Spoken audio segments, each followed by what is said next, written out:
Welcome to WJ Live. I am Joe Setyen. I'm the Deputy Managing Editor at the Western Journal. This is Josh Manning. He's also a managing editor. And this is Michael Austin, staff writer, or feature writer, rather. I'm a deputy as well. Reporter. You know, I wasn't sure about that one. Anyway, we've got a big show on tap for you today. We are going to talk about COVID hospitalizations. We're going to talk about some social justice run amok. And we are going to talk about some Democratic hypocrisy. But I'm going to kick things off by going to Josh, who has got our first segment lined up. So last night, thank you, Joe. So last night I got home from the office and my daughter was at the table messing with the jigsaw puzzle, my 14-year-old daughter, because she's banned from screens right now. And she was messing with a jigsaw. We won't go into it. Jigsaw puzzle. And her eyes were red. And I said, sweetheart, what's wrong? And she said, well, and this sounds like a sob story, folks. I'm not making this up. This is true. She said, I am afraid they're going to close my school, and I love my friends. And if they close it for the rest of the year, I will not see my friends again. And this is the last year I can be at this school. It only goes up to junior high. Sad. And and we can they hold me back for a grade where I can go again next year? I said, good heavens, what started this? She said, well, they're just talking about it on the news all the time. COVID is so bad and so many people are diagnosed with it, and I'm afraid they're going to shut down the schools.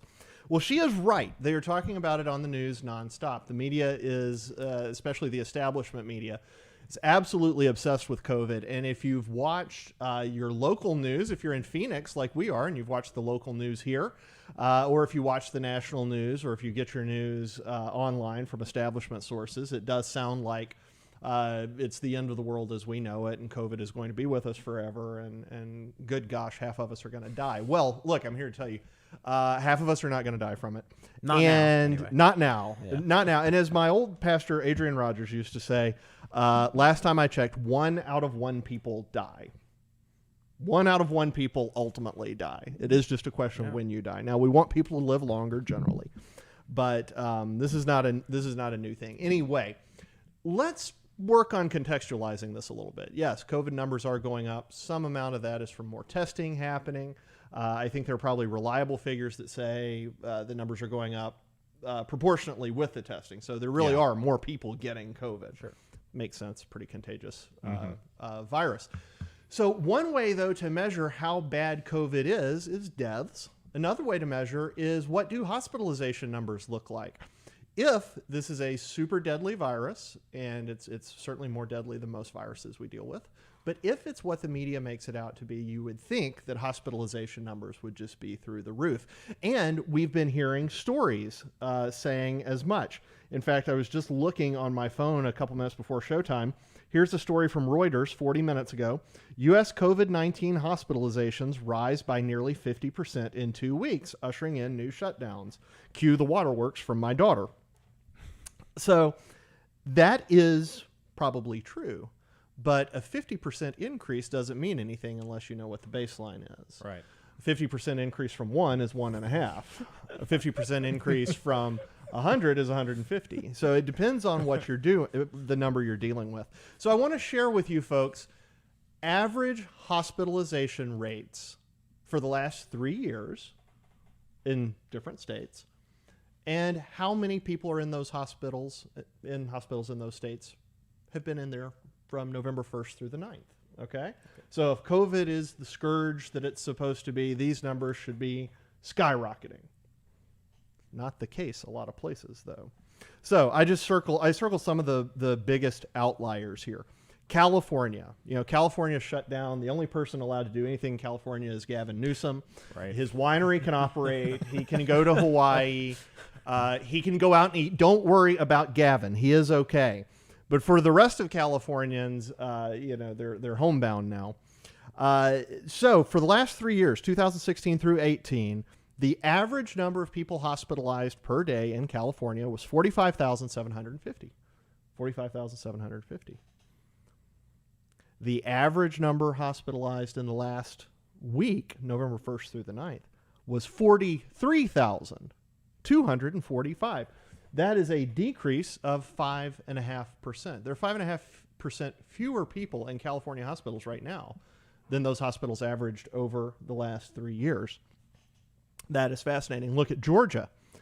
Very similar story. 14,860 at 61 average, 14,348 in the last in the first week and a half of November. That's down 3.5%.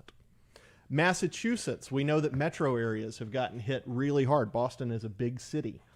Massachusetts, average 11,313 for November 1st through the 9th, 11,461, a 1.3% increase in total hospitalizations compared to the average for the last 3 years.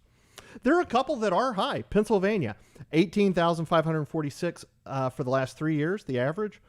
November 1st through 9th, 23,311. They're up 25.7%. That's a big number. Yeah. That's something that should be worrisome. But when you go down the list, and this list was published by Justin Hart. He pulled the data from the American Hospital Association Data Hub and the HHS Protect system. You can go look for this data yourself if you want to. We're working on putting a story together on this right now. We've been talking about it earlier today. But here's the point, folks. It's fine to say there's been an increase, and there certainly has been an increase. There are more people with COVID. I think it looks fair analysis make it look like there are more people with COVID. They weren't lying about the second wave. Right. Yeah. The question is who's getting it, and what are the repercussions of it being gotten? Yeah. If you've got a lot of younger people getting it now, we know that it kind of ravaged. Compared to other viruses, it sort of ravaged the elderly earlier on. It makes sense that more younger people would be getting it now. We also know they're healthier. They have fewer comorbidities. It's much more likely that they'll do okay with it. My wife and I, we both are 99% sure we had it before anybody knew what it was. It was back in January. And we felt like death for a couple of days, but after that, we were okay. So I guess my question to you guys is this unexpected? If the media narrative that COVID is going absolutely bonkers, if that media narrative is correct, do these hospitalization numbers make sense? Well, I want to make a couple points because first off, I agree with you when you say that, probably younger people are getting it more than older people are, right? So we've sort of gotten to the point where a lot of things reopened in a lot of different states. Yeah. And I think older people and people with comorbidities were smart enough to say, okay, I'm going to not take that many risks. And the younger people said, you know what, I'm going to take some risks. Sure. And they may have gotten it because they thought they'll get over it. And they probably will. Now, there's two things that are important to note, though. One, with COVID, unfortunately, hospitals do not put people... They are much less people are much less likely to be hospitalized for other things aside from COVID, right? So... I don't know if they're still canceling elective surgeries, but they're... there's a decrease. There's a decrease in other types of That's hospitalizations, a great which point. The chart that you showed does not take into account because that's just total hospitalizations. Yeah, there's some hospitals closing over this, in fact. Right. So I would have to look into sort of the numbers more specifically there to see if there's something we can any takeaways that we can get from that. The second thing is that you have to realize there is a lag between when people get COVID and then if they get hospitalized when they eventually go to the hospital, right? So California, the big kind of the reinfection surge has just been over the past week or so, right? That it's been a big story. It's going to take, a week or 2 weeks, maybe 3 weeks before very sick people actually get to the hospital before their symptoms worsen to a point where maybe they need a ventilator or maybe they need help breathing or whatever. So you have to realize that that there's always going to be a lag between infections and hospitalizations. I do agree with your overall point. I think that there's that this kind of second wave of infections is less deadly. Because not less deadly scientifically, but it will end up killing less people because the people who know they are in trouble know enough about the virus to be very careful about it. Yeah. This is good. That's good insight. And that's the approach we should have taken from the beginning. Is just protect the sick and everyone else. And the elderly and the people who want to be protected. And don't, use overly intrusive lockdowns to destroy the economy with the hope that you're going to slow it down. or the hope that you're going to stop it. Yeah, that you're going to stop. Right. Stop it. Right. And a lot of people are saying, or reasonable people have said, hey, look, the idea of stopping the virus, that's a dumb idea. Yeah. We're not going to stop it. We haven't stopped the common cold. You can't stop chicken pox. Until we get a hyper-effective vaccine, we're not going to be able to stop it. The goal should be to mitigate, minimize, and protect the most vulnerable populations. Yeah, and if we had done that, we probably would have seen way less deaths from the beginning of this. But unfortunately, there were a lot of governors like in New York, Governor Cuomo, who sent the sick Cuomo, my former into back into elderly homes where they spread it, and pile them in there. The percentage of people that died that were elderly or in elderly homes, I don't remember what it exactly was, but it was extremely high, and it's just that's due to just malfeasance by the people that are supposedly trying to protect us. Yeah, malfeasance, and then truly no accountability for it. He goes on CNN, and his brother just fawns over him and his leadership and how wonderful he is. It's funny to me how the media still treats Cuomo like the success story in fighting COVID when he's kind of the example of what not to do. He that is exactly right. You know what? Actually, that's a really good thought. I wonder. I'm going to look at Florida's It's just numbers incredible. It's like he messed up in every conceivable way. Yeah, but they treat him like a hero. What we should get from what we keep seeing numbers like this, where it's like COVID's bad. We should be doing some things, but this isn't the disaster end of the world scenario. Trump hasn't murdered hundreds of thousands of people by mishandling this. This is bad. It's not. It's not the end of the world. It's not the end of the U.S. So that's the Lincoln Project. Then yes, he did. They said it. Wasn't it they who said as much? They said something very similar. Don't quote me on it, but probably. Yeah, I feel like I've seen their tweets saying 200,000 people dead. Very, if not explicitly, then implicitly tying him to every single one of his deaths. It's funny. Floyd Brown, our publisher, has made the point though. Some of the predictions were a couple million people would die. So it's all in the way you look at it. Those predictions, I think, were a couple million people will die if we do nothing. The worst case scenario, which, we did do something. And you would do something. That was part of the silliness of Niall Ferguson's I think, thankfully, those predictions were never... no one thought... The media likes to pretend that because the media will always go to the highest thing to, make it seem... like it's worse than it is. Well, most serious people, I don't think, thought millions of people were going to die. I do want to reassure the audience, though, before we shift to the next topic here. I want to reassure you, Gavin Newsom is okay. He is able to go to restaurants. His winery does function, and Andrew Cuomo is okay too. He took time away from White House briefings on the coronavirus to write his book about how he managed the coronavirus. And he's also getting a raise. So I just want you to know they are going to be okay. You don't have to worry about Gavin or Andrew. They're both all right. They're going to be okay. They're probably going to run for president for you. So good fun records to play with. Yeah, better than De Blasio. That'll be interesting to see what Kimberly Guilfoyle does there. That'd be kind but of anyway. All right, Joe. Let's toss it to you. What was your? We're going to talk about COVID. What are you on? We're going to talk about Gavin Newsom, who was flouting his own COVID rules. He's okay, folks. Yep. Gavin is okay. We're going to throw a tweet up on the screen. It's some pictures of Gavin Newsom. I believe this is last week. He's at a winery. He's celebrating one of his advisors' birthdays. He's not wearing a mask. Nobody's wearing a mask. They're not really following any rules. I believe in California they say, don't go out to eat with people who aren't in your household. Yes. Unless it's very complicated. Yeah. They have these roundabout rules. Yeah. He was breaking them. He, kind of had to say, I'm sorry, mea culpa, whatever. He's not the only California politician to do this, by the way.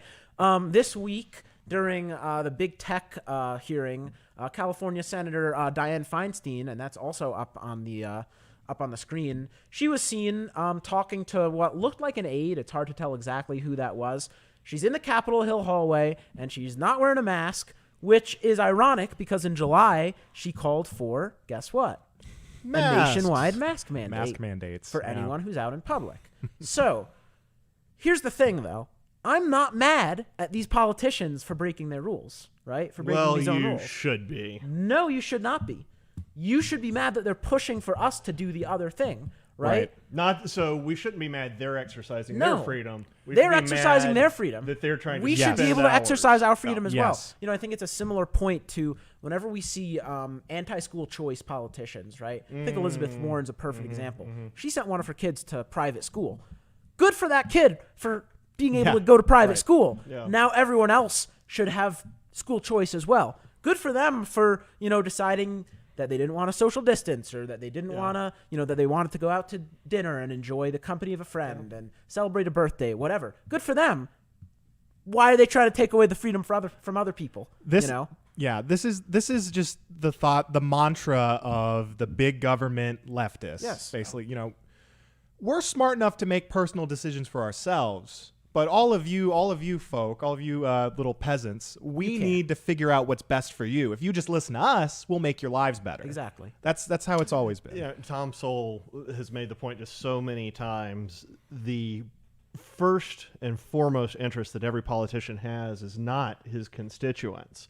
It's not their well-being. It's not the well-being of the country. It's getting reelected. Yeah, it's doing of course. whatever is necessary to get reelected. Here's my question for you. What sort of goes through these people's minds before they make like a knuckleheaded move like this, right? What goes through Gavin Newsom's mind when he's like, you know, COVID's a big deal. I've kind of staked my whole thing on I'm this COVID tough governor. Dianne Feinstein, right? She's all about masks, you know, mask mandate. What goes through her mind before she says, you know what? I'm just going to not do that. I can't decide if it's nothing goes through their minds. If it's just, and I don't mean that in a purely pejorative way. I mean, just maybe it never occurs to them. Yeah. It's possible that that's happened, especially since like Feinstein, again, not in a pejorative way. She's older. She's used to just kind of doing what she wants to do. Ways, yeah. I mean, I'm young and I'm set in my ways. So part of that, Youngish. and crotchety. Yeah. You're also crotchety. Thank you. But in a lovable way. Yeah. The other thing is you do sort of wonder if there's an elitism that goes through it, if they do get a little bit of a thrill the same way you get when you pass the security line. Yeah. Kind of like the thrill that Chris Matthews got when he saw Obama. Yeah, tingle goes up their legs when they do that. I don't know which it is.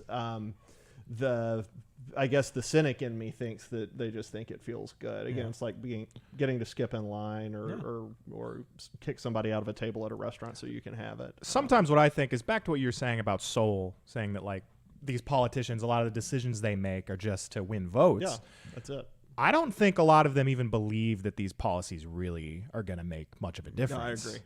I think so. It's all grandstanding from the start. Yeah. You know, we're doing something about it. Right. We're doing something while these Republicans are just letting people run amok. Yeah. We're doing something, and you know, now that I have my personal party, you know, it's not going to actually do anything, so I don't need to do it. Yeah. Isn't that the same thing basically with global warming and with climate change? Every the studies they cite, they don't cite the conclusions of the studies. The conclusions are that. You know, really, there's not a whole lot we can do that will make a difference. Right. Honestly, we're past the point. If you believe these catastrophic predictions, we're past the point that we can do anything about them.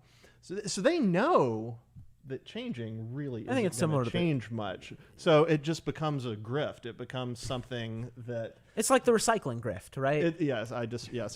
Let's talk about climate change. Did you change. guys know? Confession's good for the soul. Did you know that some mornings I come in and I empty the recycling, but I empty it into the trash can that's right next to it? I did not know that. I genuinely do that. The first day the stupid recycling thing showed up, I was so ticked off by it. Well, you know what annoys me with that? It's a grift, like you said, because it's, you know, the people, and I do believe climate change is a real thing, but the people making climate change is number one, China, and it's number two, India.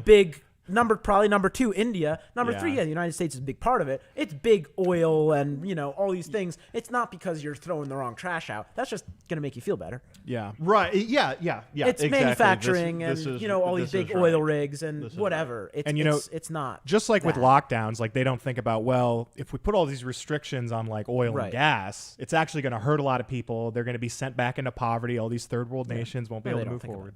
But they don't care. And what about the people in Rust Belt? What about the people in the Rust Belt? I mean, you want to talk about people getting sent back into poverty? These are the poor people who have you know, they've gotten hooked on OxyContin not because they decided, oh, hey, let me get a really life-crippling addiction. That sounds like fun. they've gotten hooked on it as their jobs have gone away. They've been exported, and they've been left purposeless because of the policies that have come from the left. Let me ask you one more question on this topic real quick, and then we'll move on. Yeah. Do you think stuff like, what Gavin Newsom's doing, he's gonna be fine, folks. Gavin's gonna be okay. Do you think stuff that like what he does makes everyday Americans more or less likely to follow social distancing and coronavirus guidelines? Oh, less. It's got to be less. I hope less. Yeah. But I'm not confident in that anymore, though, guys, because.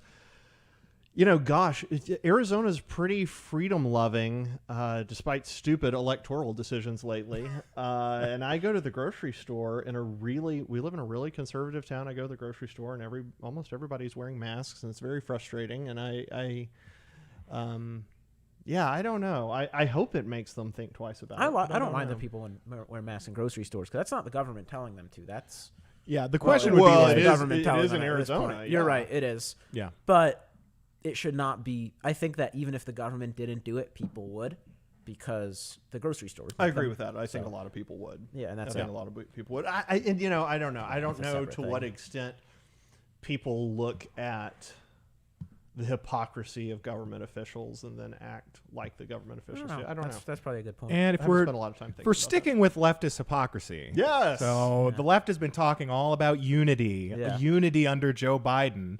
And a lot of us have been quick to point out, well, for the past 4 years, you've been calling us all Nazis. So it's hard to imagine all of a sudden you want Those unity. Those are the people I want to unify with. And there's a recent example of this that just came out of a Democrat Democrat figure calling Republicans Nazis. That's especially disturbing, and it's gone viral on Twitter. The guy's name is David Atkins. He's a regional director of the California Democratic Party. Surprise, surprise. And he put out a. He's not a politician, but he's a. No, he's not a. He's a member of the Democratic Party. Yeah, he's a hack, a grifter. Yeah. So he was putting out a series of tweets responding to a Politico article that was talking about Trump winning over Latino voters in South Texas. The Politico article pointed out that Trump, spoke to a lot of the things that they cared about, like oil, like abortions. Yeah. And so this is what David Atkins said in response. Democrats shouldn't be trying to win over voters whose primary concerns are oil, guns, and abortion, no matter their ethnicity. There is no way to cater to them and do what we need to do as a party or as a country. Then he went on to say, it's okay to pursue voters who don't want their kids to live in a climate hellscape, get shot in school, or live in The Handmaid's Tale. And then he kept going on with rhetoric because that's what's happening. And that's some sort of rhetoric, isn't it? And then he said this. We have a tweet we're going to pull up now. No, seriously. How do you deprogram 75 million people? Where do you start? Fox, Facebook. We have to start thinking in terms of post-World War II Germany or Japan, or the failures of Reconstruction in the South. So occupation, that's how you do it. You invade and you occupy. And just one more nice little tidbit from this guy. This is not your standard partisan policy disagreement. This is a conspiracy theory-fueled, belligerent death cult against reality and basic decency. The only actual policy debates of note are happening within the Dem coalition between left and center-left. So, wow. This guy, the reason we see drivel like this all the time from leftists, like it's nothing particularly special, except for the fact that this guy, he's working within the Democrat Party. And then you got people like AOC who are calling for Republicans to be put on lists if they were part of the Trump administration. Other people calling for people to be put on lists if they supported Trump. Like, this is coming from radicals that have kind of overtaken the Democrat Party, and it's crazy out there. So I just wanted to know, what do you guys think about this? Do you think that this kind of rhetoric is just going to continue to heat up the political tensions, or do you think there's going to be a stop to it now that we have possibly a Biden presidency coming up? I mean, no, it's not going to stop. Not going to stop. I do think one of the big issues here is people like this guy, right? You see it in the media all the time. They're conflating when they say you need to deprogram 75 million people, right? They're conflating what they see as the legitimate, wacky conspiracy theory stuff, right? Yeah. The QAnon stuff, all of the stuff they see on the message boards and the 4chan and whatever people are spreading their stuff, right? They conflate that with all Trump voters, right? So they are taking the extremes of the extremes. There are extremes, right? There are people who think that the entire government is run by child predators and whatever and Satanists and something. They take those very small number of people and they conflate that to actually all Trump supporters are like this. Yeah, I don't know that that's right. No? Well, no, keep going. Yeah, and then they are able to demonize them because say, look, these people are all conspiracy theorists, right-wing whack jobs, and we got to deprogram them, and we got to, we got to treat them like nonsense. One important thing on that before you go, Josh, is that they talk about they kind of take some of the people that are far-fetched on the fringes of conservatism, and then they try to paint that as everybody. Yeah, exactly. And then they accuse us of doing that of them. Well, yeah. But in reality, they're doing it. The mainstream Democrat Party has a bunch of nut jobs who believe far left things inside of it that are and we've influencing got Marjorie policy. Taylor Greene. The Republicans have Marjorie Taylor Greene, and but we don't have like major players that right. are, No, exactly. Yes. I'm saying there are some fringe wackos.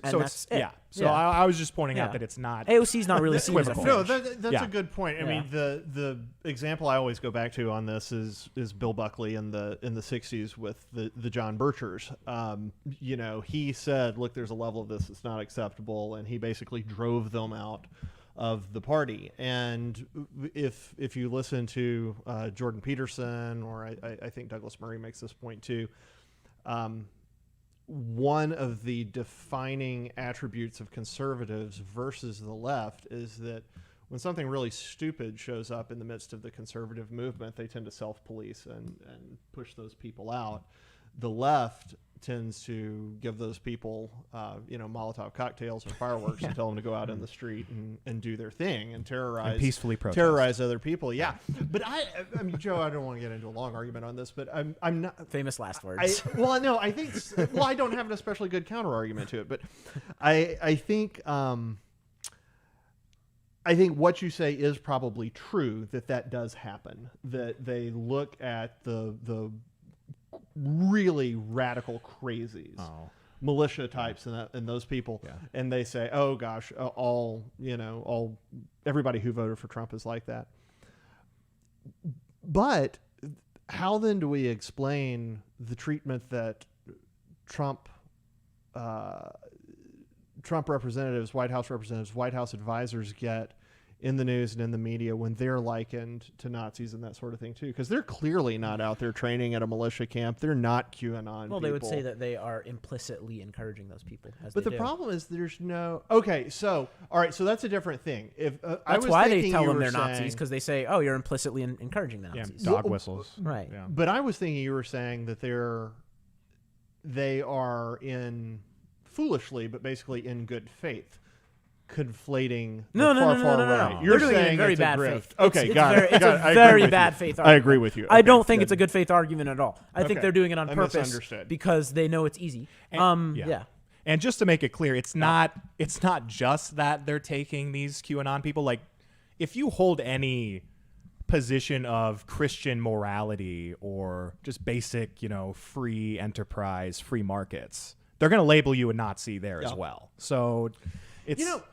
another point to make in all of this, the reason things like QAnon flourish are that the mainstream media has proven itself so unwilling to act in a journalistically responsible manner and investigate things that need to be investigated.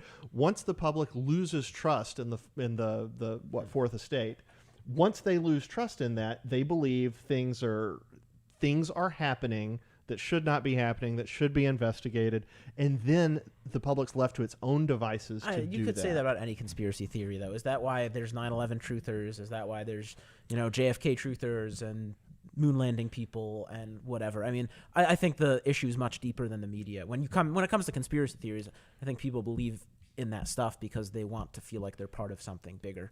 Because they're looking like Phil. I mean, I think both of you guys are right. I mean, I think there's definitely elements like when the media is lying about a big narrative. Like, let's take for example, so none of us here believe that African Americans are inherently any less or more, like they're equal to everyone else. We all are, regardless of our skin color. We are not racists. But there are cultural differences in several subsets of the African American community in inner cities where there are higher levels of violence and higher levels of crime. And when the media lies about that, and people learn that the media has lied about that, they create this this situation where a lot of people all of a sudden are pushed to believing some of these white supremacists who are lying equally on the opposite end.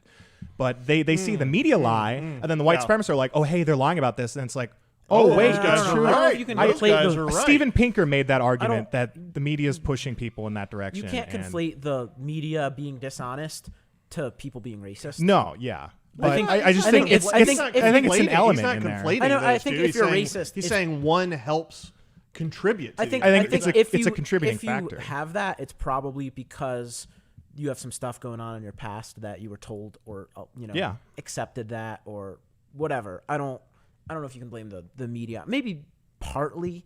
I think more than that, it's racism is because of sin. Racism is because of the media. It's because of some deeper stuff going on. Mm-hmm. But I don't know. That's probably a conversation for another day.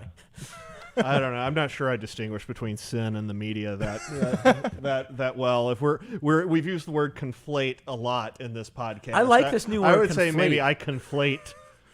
Conflate the media. I have a with big announcement sin, for our possibly. viewers, actually, and this is a surprise to both of you. Actually, You're pregnant. Okay. I'm not pregnant. I'm a man. The next episode of WJ Live that Josh Manning is on, we are going to be playing bingo. What? And you fill in the X every time Josh mentions Thomas Sowell, Bill Buckley, or Douglas Murray. Fair enough. Okay, I need to broaden my horizons. I'm messing with you, Josh. Fair enough. No, that's actually what I don't promise to never mention them again. They're good people to mention. What I do promise, though, is that I won't wear this shirt again. When I got on set just a couple minutes before we went on air, I noticed if you've had a seizure because of the way this shirt is strobing, I apologize. And if you've not had a seizure, don't worry, you've not been dosed with LSD or something. It's the effect of the pattern on the shirt with the lights and the camera. But anyway, fellas. That's about it for us, isn't it? Yeah, I think it is. Folks, thank you so much for joining us here on WJ Live. We appreciate you tuning in. Appreciate you listening. Appreciate you. Hope you enjoyed some of the silliness as well as the conversation and debate. We are here Monday through Friday, starting at 5 p.m. Eastern, 2 Pacific. 5 p.m. Eastern, 2 Pacific. Definitely subscribe to us.